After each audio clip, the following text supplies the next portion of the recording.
মানুষের ৬টি বড় শত্রু রয়েছে, আর এরা অন্য কোথাও নয় বরং মানুষের অন্তরেই বাস করে।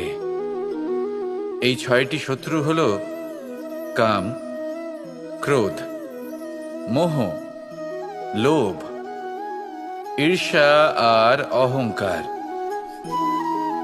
কিন্তু এরা কি চিরকাল আপনার শত্রু হিসেবেই থেকে যায়? এদেরকে নিজের বন্ধু করে তোলা কি সম্ভব নয়? ভেবে দেখুন না।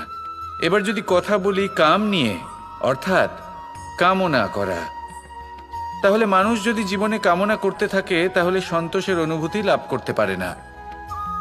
কিন্তু এই কামনাই মানুষের বন্ধু হয়ে উঠতে পারে। কিভাবে?